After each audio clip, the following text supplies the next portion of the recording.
welcome back to the One More Thing. Today, I am in esteemed company. I'm joined by my mentorship student, Shenice, and I'm also joined by music from the Mothership. I have the founder here, Tank Howls, and I have one of their 12 residents. I think I've got that right. I think it's 12 residents, with Annie as well. So, hi, how are you all doing? Hey, yeah, good. Thank you. Yeah, thanks for having us on. Oh, excellent. I really want to find out your story, and the origin story of music from the mothership. And I mean, as I said to you just before I press record, I love collectives. I feel that community-based projects, in all their different guises and perspectives and causes are going to be part of the solution towards the future, really. It's the way that we need to work together. It's the way that human beings should work together and include each other. So I'm really excited to find out your story and find out the great work that you've done. But first of all, we've got to big up Jungle Cakes, haven't we? Because this has all come about because you are taking Yes. over the top room or room one, room two in XOYO on the 14th of March. So big up Jungle Cakes. And have you worked with them before? Yeah, we have actually started working with them. So we just had an event at the boxing gym in Bristol just a few weeks ago. Oh, So we brilliant. opened up the main stage there. So hopefully it'll be the start of a good long working relationship. Oh, brilliant. I mean, that boxing gym, that's a great example of a really, really important community based project. Yeah. I can't remember the man's name, but I've met him and interviewed him. And I mean, he's dedicated 50 years to the Bristol community and underprivileged, low income families and for children. Like even Banksy went there and stuff like that, right? Yeah. Yeah, I mean it's amazing. It's got that really lush community feel to it as well because they set up inside, feels like a sort of school, it feels like a community center, and that adds to the vibe of the place when you're there as well, I think.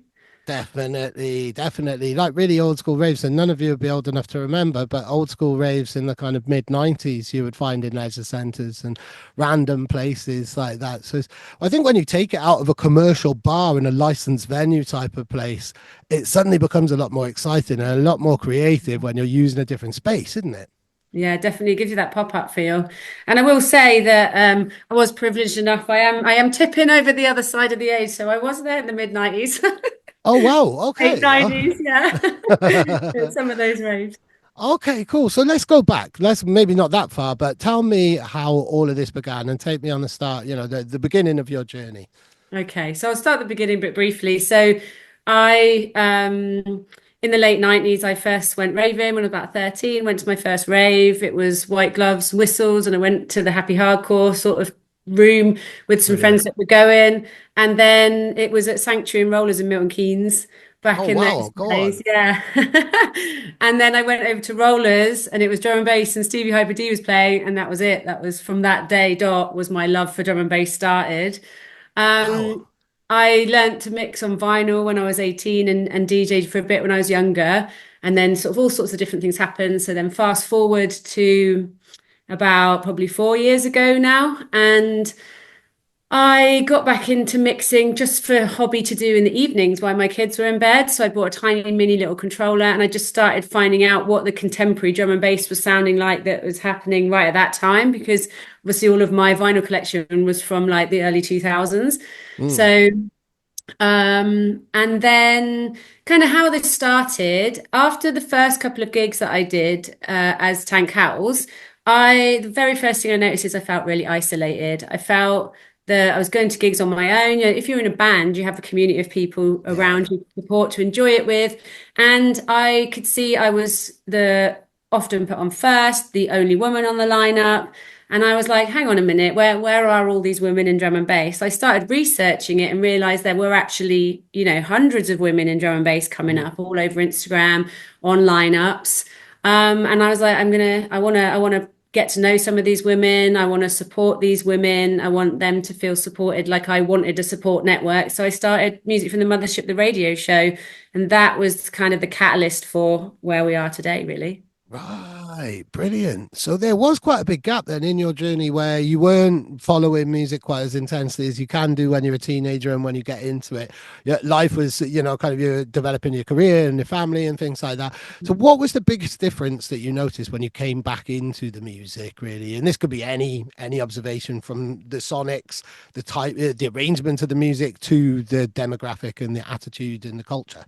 Yeah, I mean, as I just sort of mentioned, I do think one thing I really noticed was the amount of of women, non-binary and female identifying artists that were in the scene because, in the late 90s and early 2000s, there really were not any women. You had the sort of runners like Rap and Storm, and there were a Easy. few others, but it just wasn't, you would go to a whole massive warehouse rave and there might be one woman on the entire lineup. And so that was really refreshing to see that was a change. Um, I think for me, I think that drum and bass started to change when actually this is going back a little while again, but because I was an original jungle head, really liked all that sort of stuff, really liked the sort of the Virus stuff, Ed Rush and Optical, Bad Company, that type of sound. And for me, when stuff started changing, when Pendulum came in, actually, that was the start of those kind of what I think developed into like jump up sounds, those kind of more industrialist sounds. I started hearing that obviously was a bit before that, but when I came back into it, I was like, oh, those sort of sounds have really taken off with like jump up and things like that. And that was really different. You didn't have that kind of, I don't really know how to describe it, that more industrial, like techie sounding with those specific, very like highly produced sounds. It wasn't like that. It had a much more analog feel, I Yeah. think, back in the day. Well, it was all vinyl, wasn't it? And I think that was really different. But it was, it was fun, and it was mixing is more creative. I noticed these days that's a progression with the digital mixing. I think people are more creative. They do more interesting things. Whereas back in the day, it was just playing the tunes, mixing the vinyl. A few DJs could mix on like 3 decks, but not many. Yeah. The capabilities have opened up so much, and I think the difference, like having taken a break from DJing myself and coming back into it in the last few years, digital DJing is so much more fun. Like the Yeah. way that you can set up and have your own unique stamp and have kind of all your cues set up, but loops and things like that. It's a lot more to the open-minded DJ. The options are endless there, really, in that way. And I know, Annie, to bring you into the conversation as well, you're a very technical DJ, aren't you? I saw your eyes So light much. up when Tank You know what? mentioned Edrus and Optical.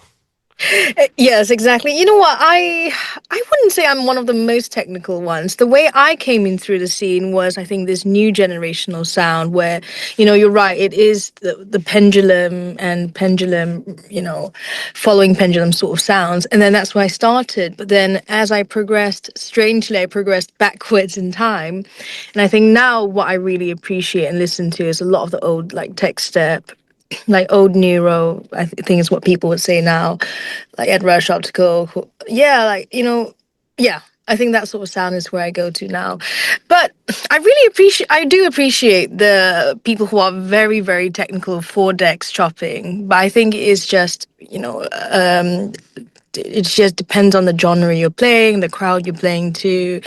I think over the years, I've just enjoyed maybe letting a song play out and just hearing the song out a bit more now. I used to be very, fast, and now I maybe want to hear the song a bit more.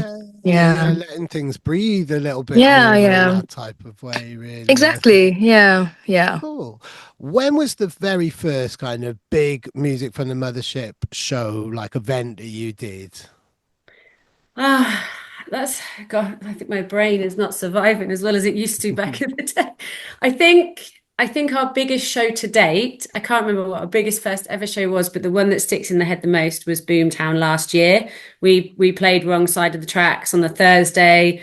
It was completely full, by the end, and it was like that was a real experience, I think, just to play one of those big stages, to play to a really big crowd. Oh, and we also played that year as well, just before that, which was maybe not quite as big, but had a really good vibe, was Shindig Festival.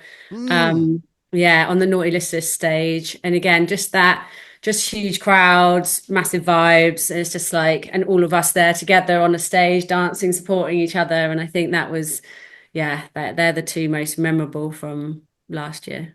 Go on, that's brilliant. And to have everybody together in that kind of physical place, because that's a bit of a rarity these days with schedules and everything else. And I imagine that all of your residents are kind of quite spread over the UK.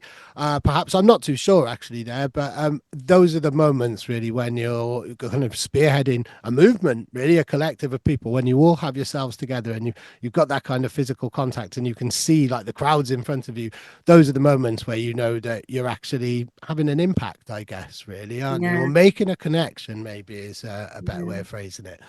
And I think people have started to sort of follow us, and we had after that we had quite a lot of people say, "Oh, we come to your shows. We came specifically when you were playing at Boomtown. We left something else, came to see you." And it's like for a real small up and coming brand, that's really nice that people are doing that, you know. And Shenice just said she came to see us at Boomtown as well.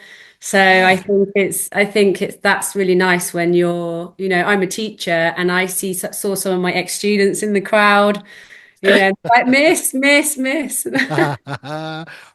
I mean, Shanice, you're really just at the start of your musical adventure in this type of sense. And you know, I saw that you were following music from the Mothership.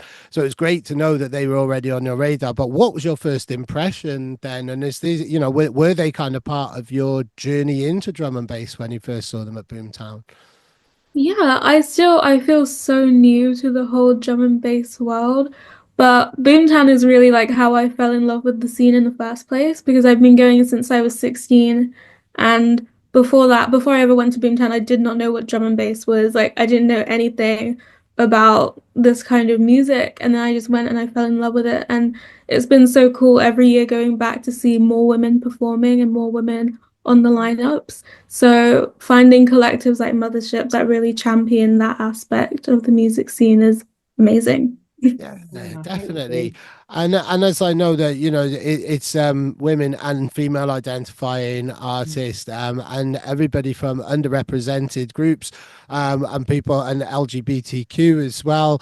You know, music from the Mothership is fully inclusive, really, and wants to give voice to everyone who hasn't got that privilege, really, isn't it?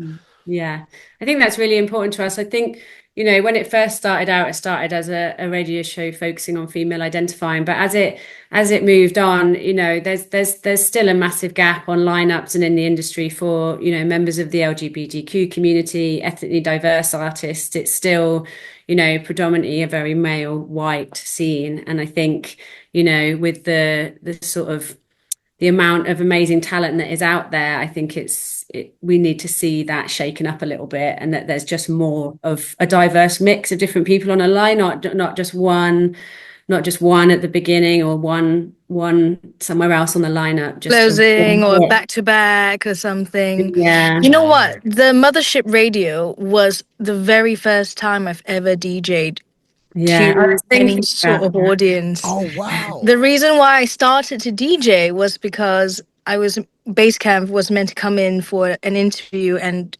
my business partner Kieran was meant to do a mix.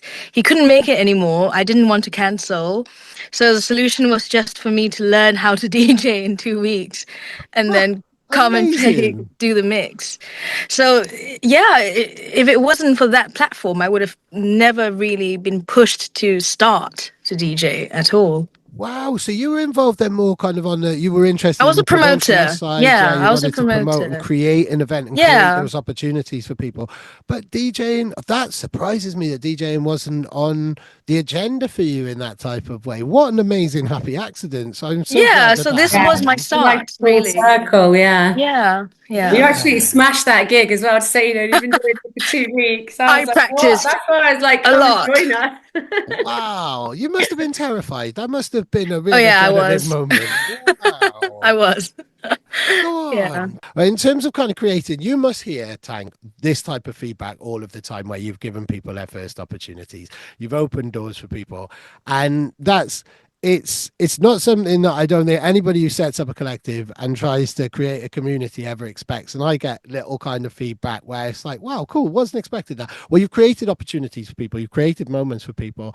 And that's such a fulfilling feeling because you never set out to do that. So when you hear that that has happened as a result of something that you wanted to do, it's a lush feeling, isn't it? I've got little Yeah. goosebumps now. Yeah, it is nice. And I think that's why I think one of the reasons I continued to push the mothership, because I never had, and although I'm incredibly hardworking and I always want to do something else, I didn't start with like huge, you know, grandiose ideas of where the mothership would go. I just wanted to start a radio show. And from that sort of feedback and from seeing that I was supporting people, I just sort of slowly took it a step further and a step further. And, you know, sort of 6 months into the radio show starting or some around about that, I was like, right, let's take on some residents. That was never a sort of initial plan, but that grew out of that exact type of thing, like seeing that there could be other opportunities to support people. And having met some of these amazing artists, like, so it was the first people in the collective were people who'd already been on the show, like Annie, Nay, Clumsy, you know, people like that.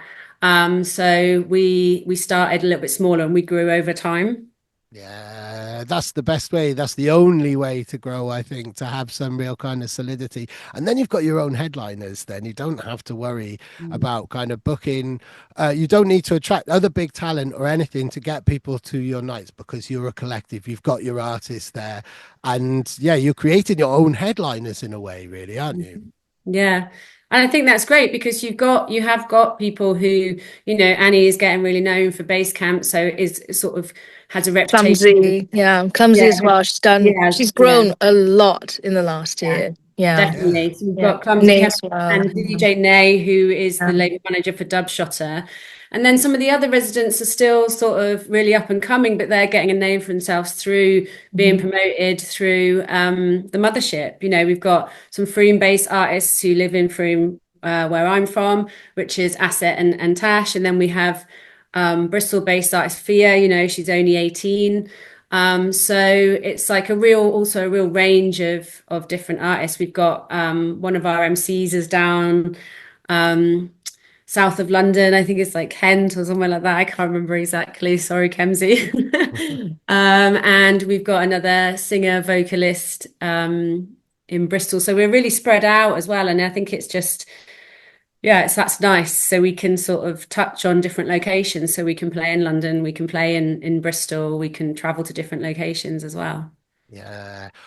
As the kind of founder of a small brand myself, I constantly find myself screaming into the void. There are certain days, there are days where it feels like people pick up on what you do and you get those nice compliments and you hear feedback and it's like, yeah, but that's maybe 20% of the time, I would say, when your head is inside your own brand. And Annie as well, obviously, with your brands as well as a promoter, you would know this.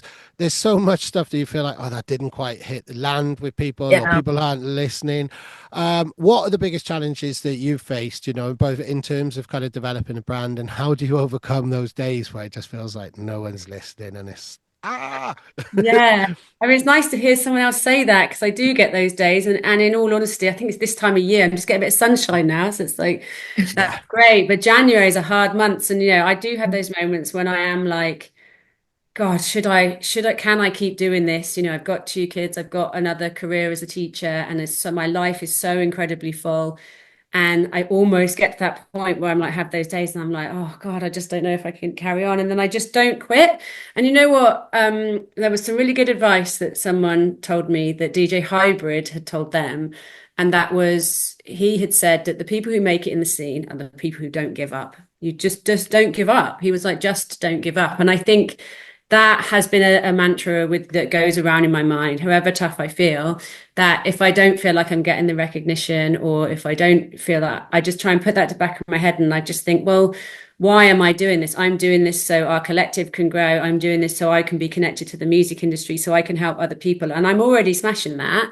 So let's just focus on that and try not to get pulled into the Instagram reels. Oh, look at all the stuff they're doing. Why haven't we got those bookings? And of course you feel like that, but just feel like it for a moment, make you drive harder to get more, not give up, and just keep doing it because you love it. And I think if maybe you weren't loving it and it was causing you stress, that might be a different reason to think twice about it. But yeah, I just can't give it up because I love it too much. Yeah, every single word of that resonates me. It's why I've got "Don't Stop" tattooed on my knuckles, because of the Yeah. days when it's too hard, you just look down. It's like, right, come on, and yeah, you can't stop. And yeah, I'm not surprised that Alex DJ Hybrid said that. I think he said that to me in an interview as well. And it is, you've just got to be relentless.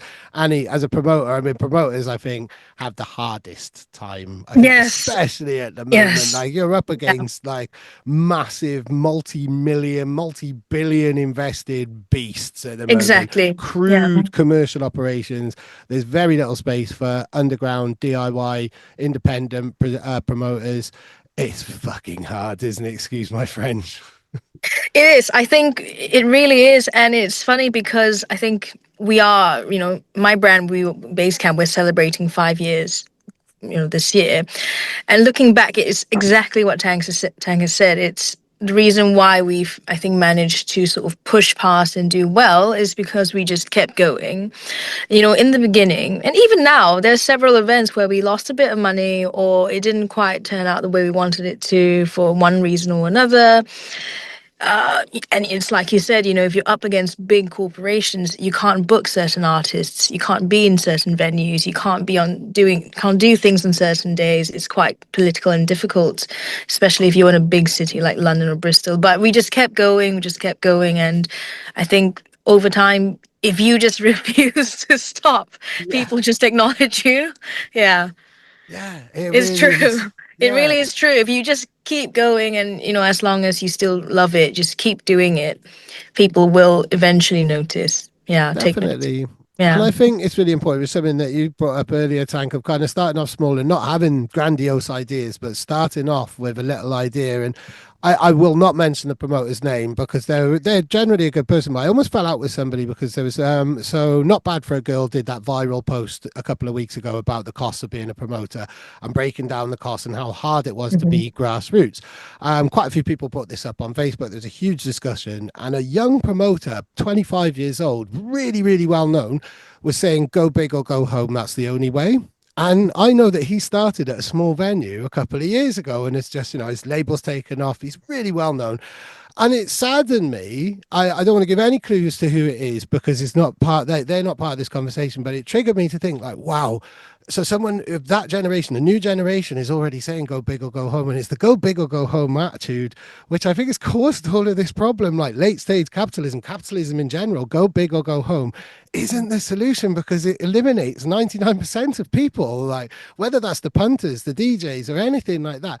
Going big and going home was never part of the original rave mission, really. Some things are big, some things are small, but the size of it wasn't the main intention. I think it's the connection, really, isn't it?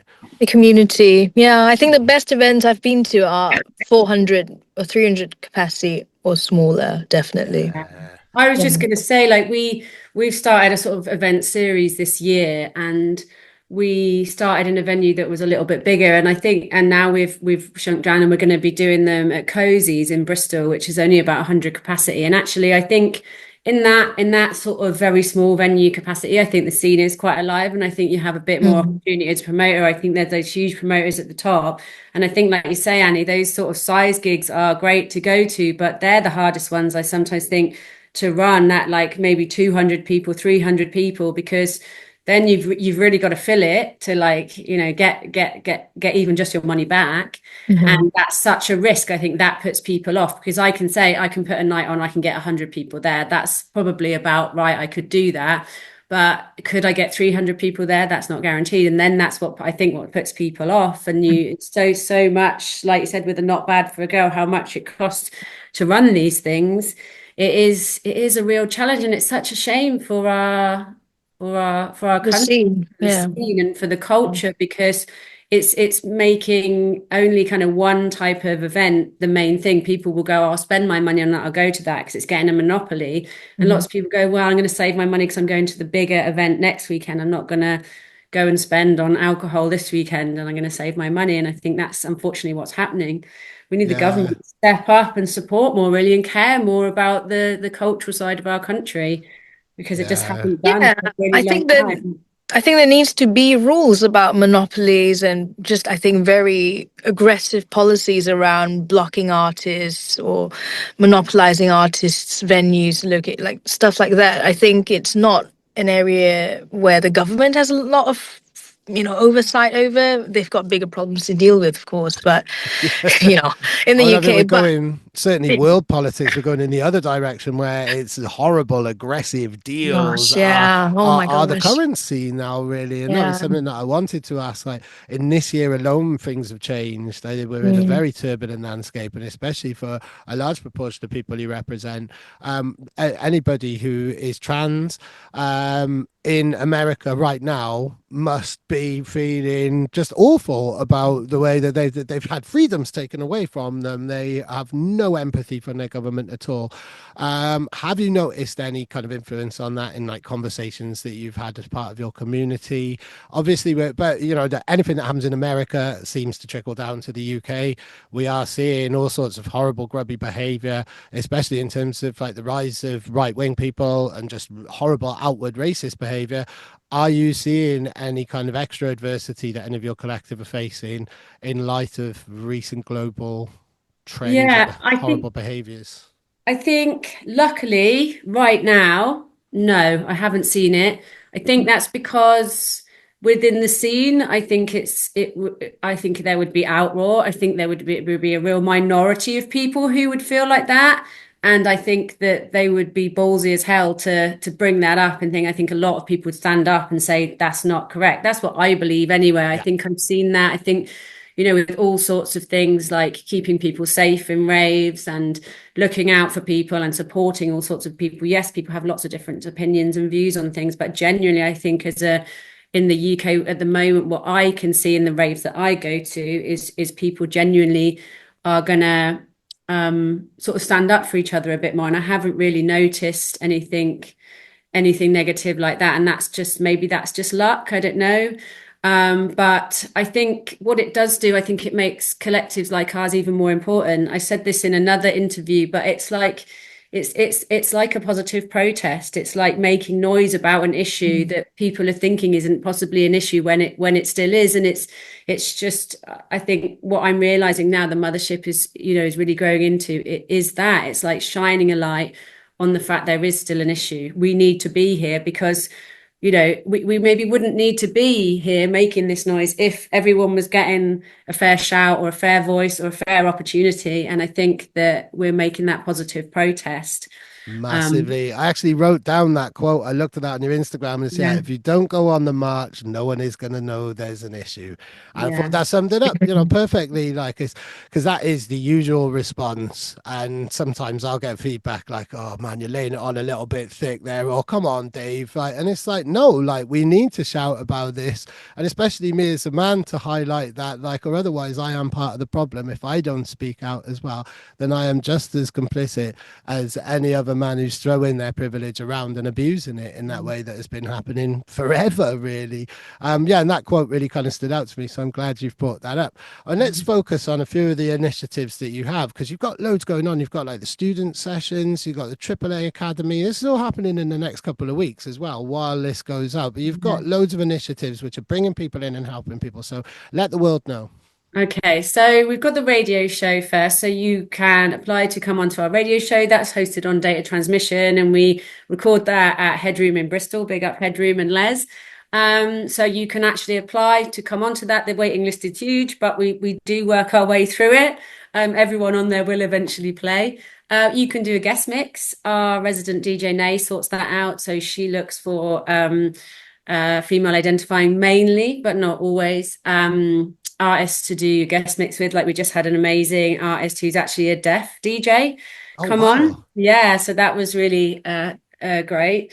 We have our events at, as I said, Cozies. So April is fully booked, but then we have May, June going forwards like that. And you can actually apply to play at those events as well. And we will listen to mixes, and we always try and give opportunities to people within our collective, outside our collective. I have a WhatsApp group that you can join, which I will put opportunities up in as well.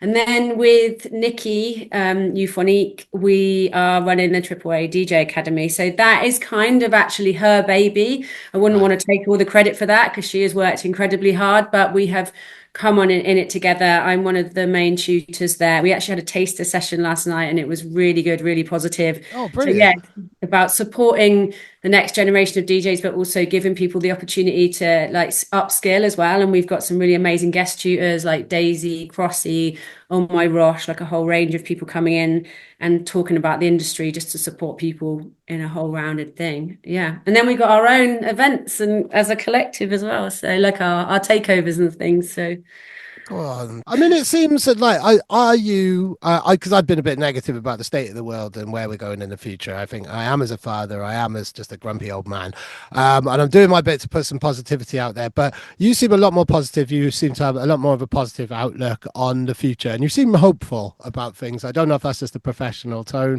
but yeah, give us a hopeful message to kind of sign out with, I think. Yeah, I mean, I will say I am worried. I mean, I'm really hopeful and I'm really joyous about, what we're doing with the mothership and what we see, but I am worried. There are a lot of mad things happening in the world today. But what I hold true and what I believe is that most people can see through that. And obviously, unless anything, that is outside of our control comes and like generally hurts us, I think is in the UK as a general community of people, and especially as a community of ravers, this is a A collective of positive people. protest, yeah. Yeah, and Yeah. that's scary. So I think even though it's much more contained and there is that, I think that that people, as I said, I don't see too much negativity within raves. Obviously, occasionally you get the odd person who has a bit of a chip on their shoulder, but generally I think the music community as a whole, like the drum and bass, is a massive family. Like everybody I've met, I've got people on my phone who I wouldn't say I know very well, who I can call up for advice, who I can ask for a little bit of networking, would you mind like possibly helping me with this idea? And I've never ever been turned away from that. And again, I think that's that give and take. And I think, yeah, I think having a positive attitude helps. Maybe I just always believe everything's going to be okay, even if it's not. I think that really Brilliant. helps as well. Awesome, awesome, cool. Shanice, I'd like to know if you had anything to ask or any observations of music from the mothership. Yeah, sure. Thank you so much for this interview. I really enjoyed it. It's been cool and insightful. And yeah, I think something that has been coming up quite a bit is like the joy of the positive protest. So I was wondering if you had any advice or anything that you would say to maybe people who don't feel like they have that community that they can positively protest with, or just like a community that they can use to like escape from the pessimism of the world. So what would you say? Like, how would you go about building that community or finding one? I mean, I think if there's any sort of place and you feel that you've got the confidence, starting some sort of radio show is a great way of making your own community, because especially if you're into music, you don't have to do radio where you talk. You can just do radio where you play and you get other people to play. And that's a really great way to meet people. I think going to events and finding, there's lots of all sorts of events, if there's young people out there, or whoever, actually, I'm not going to say young people, but people of any age who want to go out. Like we had an artist on our show who was a few years older than me, and I'm 43, and she was saying that all her friends were just having dinner parties and she was bored stiff, and like how could she find the community?